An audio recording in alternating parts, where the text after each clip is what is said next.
Lisa Renée émigre aux États-Unis, avec pour rêve de devenir médecin. Mais un tragique coup du destin en fait l'innocente victime de trafiquants de drogue. Enlevée et retenue captive, l'adolescente survit contre toute attente pendant plusieurs jours. Arrêtée par les autorités, ses ravisseurs refusent de dire où ils l'ont cachée. Dans une véritable course contre la montre, le FBI et la police tentent de sauver la vie de la jeune femme. Vous écoutez les dossiers du FBI. Épisode 1, à la recherche de Lisa Renée. Première partie. Le 24 septembre 1994, à Arlington, au Texas. C'était samedi soir et Lisa Renée, 16 ans, était chez elle en train d'étudier. Elle souhaitait obtenir les meilleurs résultats scolaires possibles pour ce premier semestre dans un collège américain, car elle espérait un jour retourner aux îles Vierges comme médecin.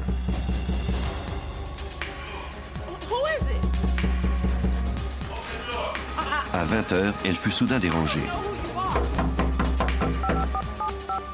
Instinctivement, elle savait qu'elle ne devait pas ouvrir la porte et décida d'appeler sa sœur Pearl.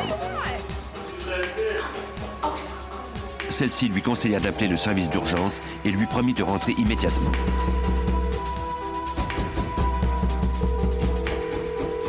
Arlington 911, what are you reporting? Oh no, hurry up. Who do they say that they're looking for? Lisa dit à la téléphoniste que des hommes essayaient d'entrer chez elle, des hommes qui disaient être des agents du FBI.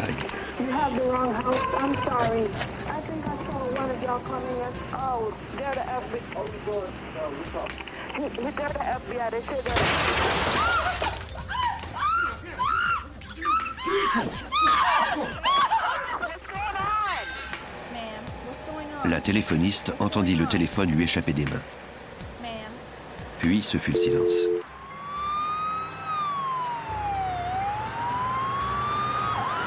Au moment où la police d'Arlington répondait à l'appel de la jeune fille, celle-ci disparut dans la nuit.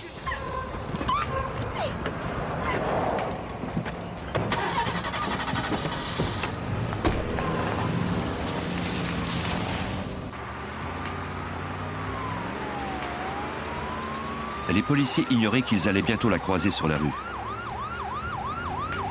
Ils ignoraient également que la vie de cette jeune fille de 16 ans était en danger.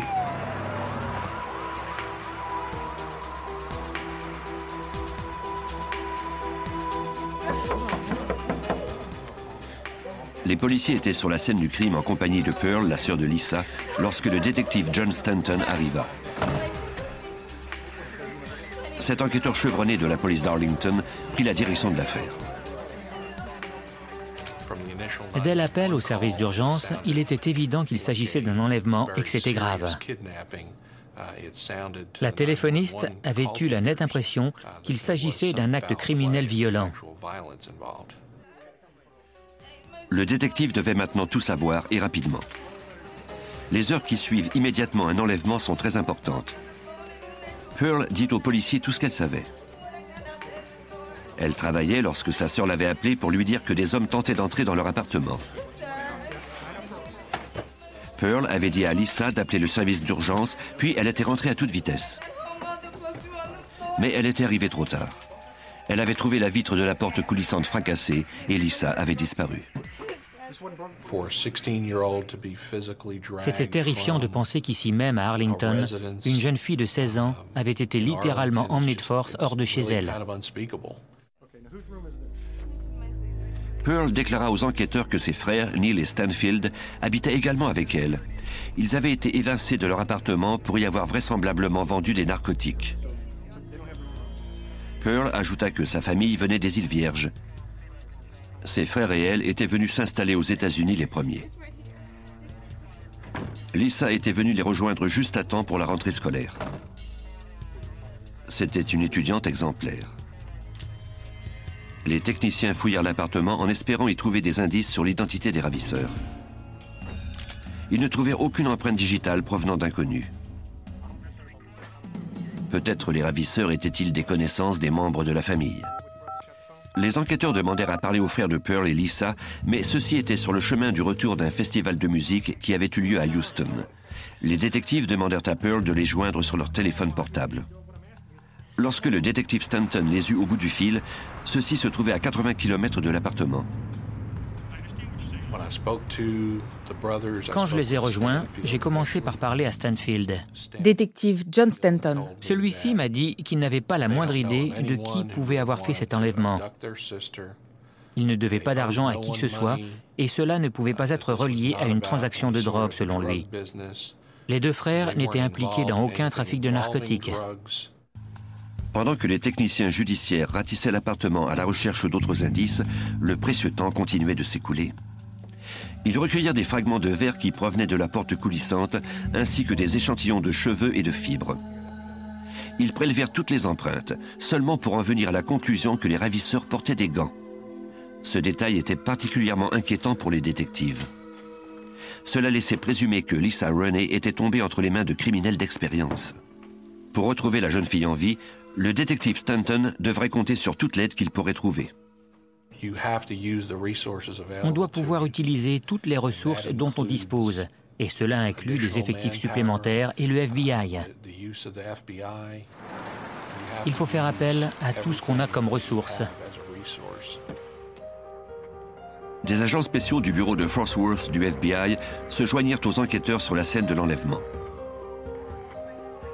L'agent Kenneth Bersono trouva inquiétant que les ravisseurs se soient identifiés comme étant des agents du FBI. Vérification faite, il n'y avait pas d'enquête dans le quartier à laquelle des agents du FBI auraient pu participer. Des voisins affirmèrent avoir aperçu 4 jeunes noirs rôder près de l'immeuble peu de temps avant l'enlèvement.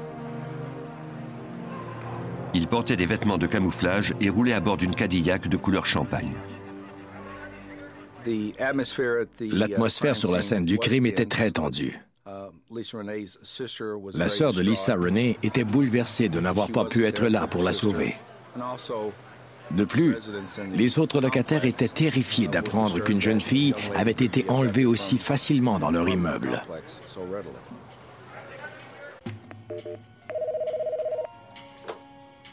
Le détective Stanton travailla sur ce dossier toute la nuit et une partie de la matinée suivante. Tôt le 25 septembre, il reçut un appel des frères de Lisa. Ceux-ci avaient trouvé une Cadillac de couleur champagne à Irving, une localité voisine.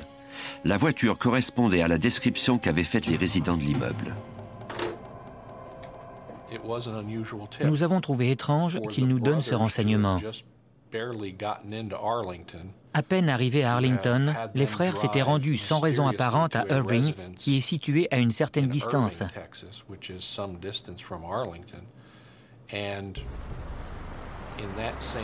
Et comme par hasard, ils avaient trouvé une Cadillac qui correspondait à celle des ravisseurs. Nous avons trouvé cela étonnant. Les frères déclarèrent que la Cadillac était garée devant une maison. S'ils savaient quelque chose de plus sur l'enlèvement de leur sœur, ils ne le dirent pas à la police. Le détective Stanton, accompagné de l'agent spécial Bersono, se rendit d'urgence à cette maison à Irving. Les policiers de cette localité étaient déjà sur les lieux. Plus vite on trouverait l'endroit où les ravisseurs gardaient Lisa Renee captive, plus grandes seraient les chances de la sauver. Comme les frères de Lisa l'avaient dit, la Cadillac était garée devant la maison.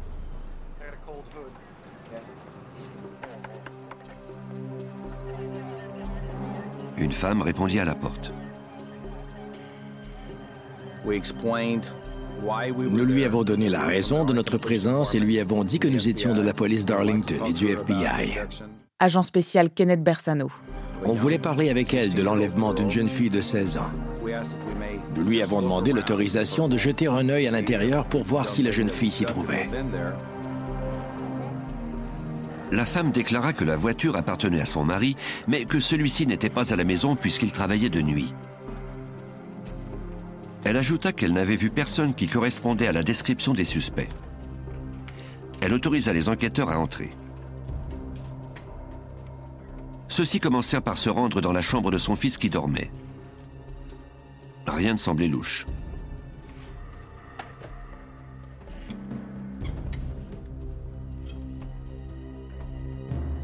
Dans une autre chambre, ils réveillèrent une femme qui dormait dans un lit double.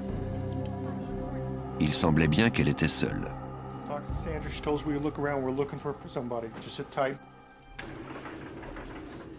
Dans le couloir, les enquêteurs aperçurent un escalier qui menait à un grenier.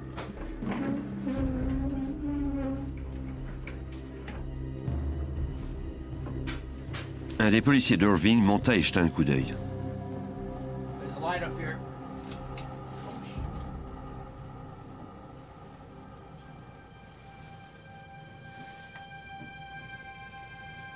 Il s'assura que personne ne se trouvait parmi les boîtes et les nombreux effets rangés là. Les enquêteurs quittèrent les lieux, toujours méfiants. Toutefois, sans mandat, ils n'avaient pas le droit de pousser les recherches. Le jour suivant l'enlèvement, les enquêteurs interrogèrent de nouveau Neil et Stanfield. Malgré les accusations relatives à la drogue qui pesaient contre eux, les frères de Lisa n'étaient vraisemblablement pas impliqués dans l'enlèvement de la jeune fille, mais ils avouèrent qu'ils avaient participé à une arnaque quelques jours plus tôt. Ils avaient rencontré deux hommes.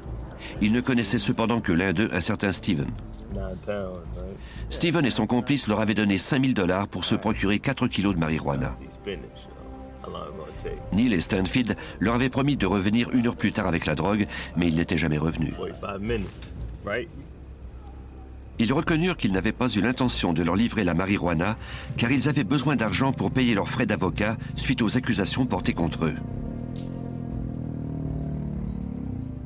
Les frères de Lisa ajoutèrent qu'ils ignoraient comment entrer en contact avec Stephen, mais qu'ils connaissaient quelqu'un qui pourrait le faire. C'est tout ce qu'ils dirent à la police.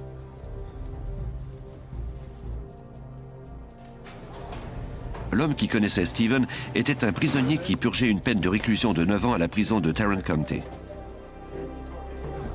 Il déclara à la police que le nom complet du suspect était Stephen Beckley. Ce jeune homme de 19 ans travaillait chez un concessionnaire d'auto à Irving. Les enquêteurs introduisirent ce nom dans leur base de données. Il n'y avait aucun mandat contre lui et Beckley n'avait aucun antécédent criminel. Pendant que les détectives poursuivaient leur enquête, Pearl, la sœur de Lisa, faisait tout ce qu'elle pouvait pour aider les autorités.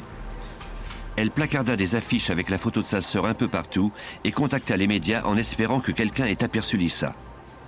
Mais les chances de retrouver la jeune fille en vie s'amenuisaient à mesure que passaient les jours. Un peu plus de 2 jours s'étaient écoulés depuis l'appel à l'aide de Lisa. Mais la police et le FBI n'avaient guère progressé dans leur enquête. Le temps commençait à manquer. Le service de police d'Arlington demanda alors l'aide du public. Le détective Stanton se souvient que le public répondit massivement à l'appel. Ce crime a fait ressurgir chez le public la peur qu'on a de se faire enlever chez soi. Cet enlèvement était complètement inusité, particulièrement au sein d'une population comme celle d'Arlington. Ça sortait de l'ordinaire. C'était quelque chose qui ne se produit jamais ici. Je veux dire, dans une ville comme celle-ci. Le 27 septembre, le détective de la police d'Arlington reçut un visiteur inattendu. C'était le propriétaire de la maison d'Irving devant laquelle était garée la Cadillac. Celui-ci travaillait au moment de la visite de la police, mais il avait entendu parler de l'enlèvement de Lisa et il croyait pouvoir fournir des informations à la police à ce sujet. Il déclara que le jour précédant l'enlèvement, il avait organisé un barbecue pour célébrer la visite des frères de sa femme à la maison.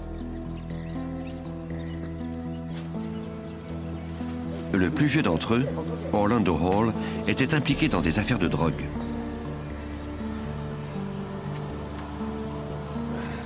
Il croyait aussi que le plus jeune, Demetrius, avait les mêmes activités illégales. Leur ami Stephen Beckley s'était joint à eux. Cet homme nous a dit que les frères Hall portaient des vêtements de camouflage. Détective John Stanton. Et que c'est en entendant les informations concernant cet enlèvement aux nouvelles qu'il s'est dit que ses beaux-frères étaient peut-être impliqués. Quelque chose d'autre avait également éveillé les soupçons de l'homme. L'une de ses voisines lui avait dit avoir vu plusieurs jeunes hommes arriver chez lui à bord de sa Cadillac. À ce moment-là, sa femme et lui étaient partis au restaurant avec leur autre voiture. Mais comme les clés de la Cadillac se trouvaient en permanence dans l'entrée, il était possible que les frères de sa femme la lui aient empruntée. L'homme ajouta qu'il ne faisait pas confiance aux frères Hall. Tous deux avaient été incarcérés en Arkansas suite à des inculpations de recel de drogue. De plus, en venant rendre visite à leur sœur au Texas, ils violaient les conditions de leur liberté provisoire. L'homme avait eu l'impression qu'ils étaient sur un autre coup sans qu'ils sachent cependant de quoi il s'agissait. Il ajouta que les frères Hall n'étaient plus chez lui. La nuit de l'enlèvement, seul Orlando avait dormi à la maison avant de repartir pour l'Arkansas le lendemain matin, où il prévoyait aller voir des amis dans la ville d'Eldorado. Le détective soupçonnait Orlando d'avoir rejoint ses complices à cet endroit. Il contacta la police de cette ville. Les enquêteurs découvrirent que Demetrius Hall, 19 ans, était en liberté conditionnelle après avoir été reconnu coupable de possession de cocaïne avec l'intention d'en faire le commerce. Son frère aîné Orlando avait été reconnu coupable du même crime. Son dossier incluait en plus des arrestations pour agression et port d'armes illégales. En parlant aux policiers d'Eldorado, je me suis rendu compte qu'ils connaissaient déjà les frères Hall. De fait, ils m'ont fourni des informations sur eux avant même que j'aie eu le temps de leur dire ce que je savais. Les deux hommes étaient bien connus des forces policières de cette localité. Plus tard le même jour, les enquêteurs obtinrent un mandat les autorisant à fouiller la maison d'Irvine au Texas, où les frères Hall étaient restés quelques jours. Ils se mirent à la recherche de cheveux, de fibres, de traces de sang et d'empreintes digitales, bref de tout ce qui pourrait être relié au crime. L'agent spécial du FBI, Garrett Floyd, se souvient de la découverte la plus importante qu'ils firent alors.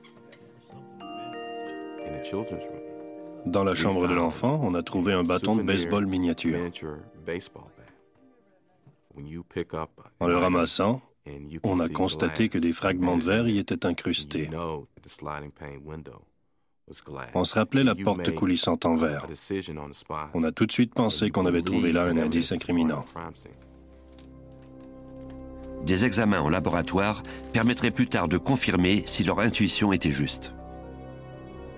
Dans un bac de rangement dans le placard d'une autre chambre, les enquêteurs trouvèrent un tricot vert auquel étaient accrochées des fibres d'isolant.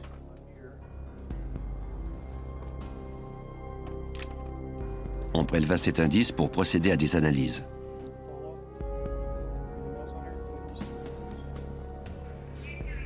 Les experts recueillirent également des fibres d'isolant dans le grenier. Les examens révélèrent plus tard que ces fibres étaient identiques à celles sur le tricot. On trouva également dans ce grenier des pantalons de camouflage.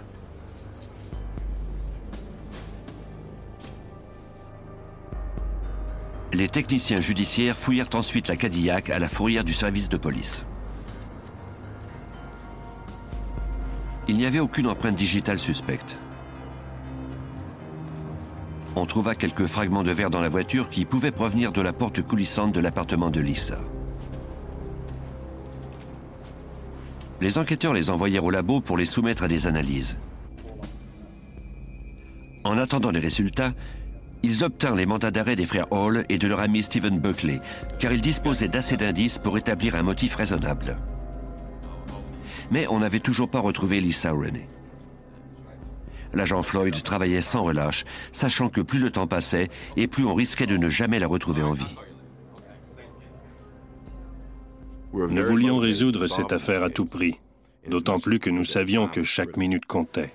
Agent spécial Garrett Floyd. Nous avons déployé tous nos efforts pour retrouver la victime. Les enquêteurs espéraient retrouver la piste de Lisa, une piste qui aboutissait pour l'instant à quelques fragments de verre.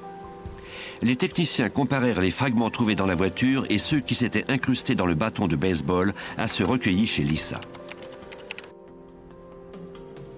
Au laboratoire du FBI à Washington, le superviseur et expert judiciaire Bruce Hall s'attela à la tâche pour établir si tous les fragments de verre provenaient de la même porte coulissante.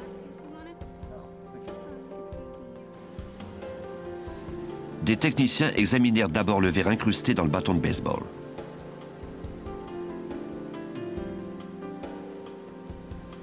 Ils en évaluèrent la composition.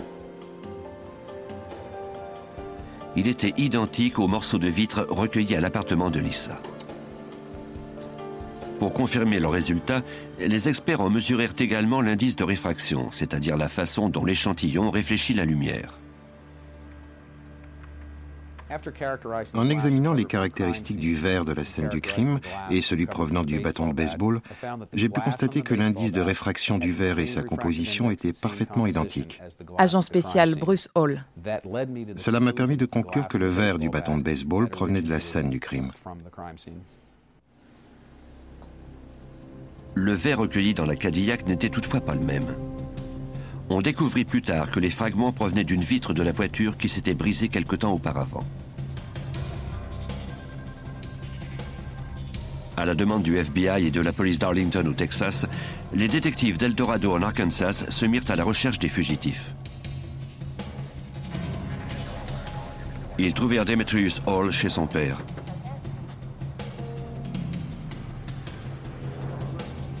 Celui-ci se rendit sans opposer de résistance et fut conduit à la prison d'El Dorado. Il refusa toutefois de dire où se trouvait Lisa. De plus, on ne trouva aucun indice lors de la fouille de la maison de son père. Les enquêteurs ignoraient toujours où Lisa Renée se trouvait et si elle était encore en vie. Vous venez d'écouter les dossiers du FBI. Si vous avez aimé ce podcast, vous pouvez vous abonner sur votre plateforme de podcast préférée et suivre Initial Studio sur les réseaux sociaux. Les dossiers du FBI est un podcast coproduit par Initial Studio et New Dominion Pictures, adapté de la série documentaire audiovisuelle FBI Files, produite par New Dominion Pictures. Cet épisode a été écrit par Lisa Fate et Mark Marabella. Il a été réalisé par Gary Meyers. Production exécutive du podcast, Initial Studio. Production éditoriale, Sarah Koskiewicz et Mandy Lebourg. Montage, Victor Benamou. Avec la voix de Johanna Citruc. Si vous avez aimé cette saison inédite de Criminels, retrouvez toutes les enquêtes spéciales du Bureau fédéral d'investigation dans notre nouveau podcast, Les dossiers du FBI. À écouter dès le 14 avril 2023 sur toutes les plateformes.